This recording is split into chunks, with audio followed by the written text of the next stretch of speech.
When I was in Year 9, I had a brilliant English teacher. Her name was Fiona Turner, and I discovered I had a passion for it then, and I don't know if it was because it was her and she wasn't a nun and I'd been taught by nuns, but it was something that I started thinking about and considering then. Around that time, my father suggested that it'd be a good idea if I got a part-time job.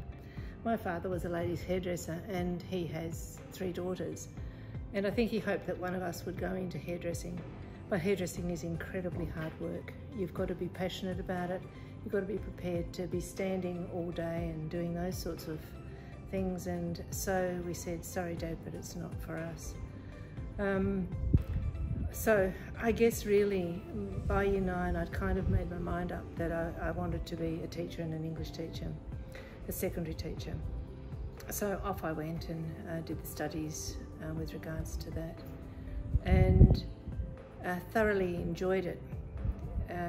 I was head of learning area in English for a while, and that was good too. It was a little difficult at times because 2 previous heads of learning area were in the department, but they were great people, and so it was fairly straightforward. I left to have children, and in those days you didn't get to do maternity leave, you got to resign, so I did.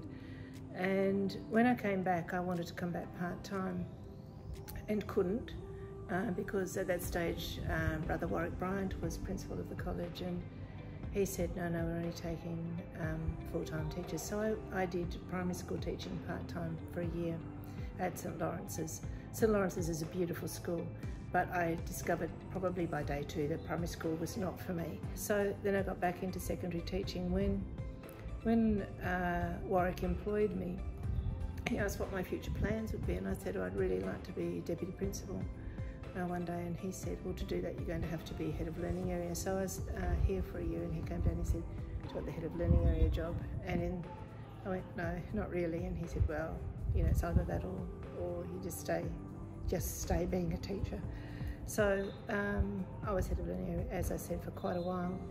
Then the deputy's role came up, and I'd acted in that position on and off for blocks of time over a couple of years.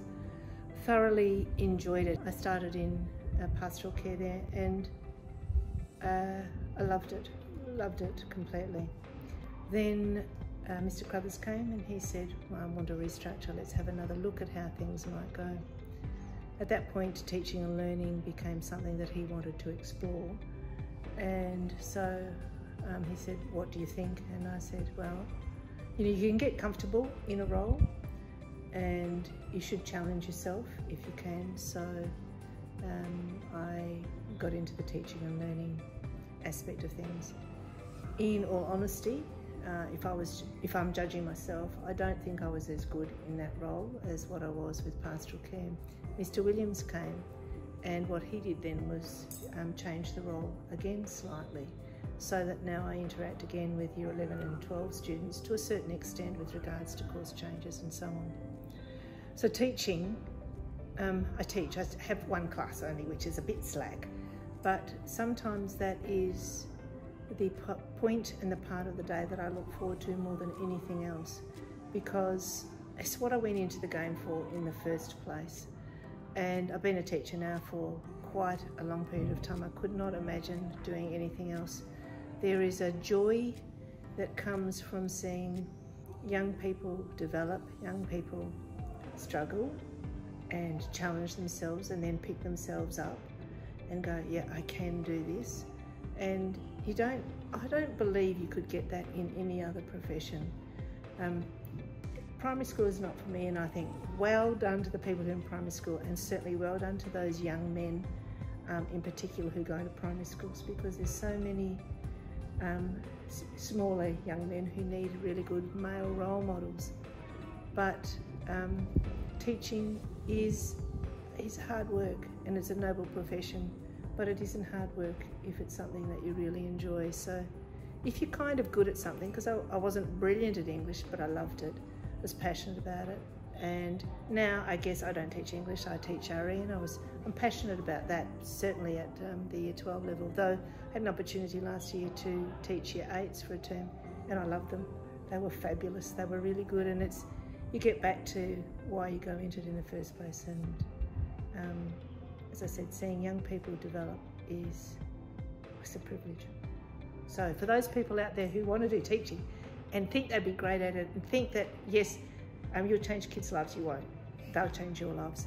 So if you're looking for a pathway, take a look at the people who inspire you, not at school necessarily, but in your life, and go, what is it about them that makes them a sort of person that I look up to?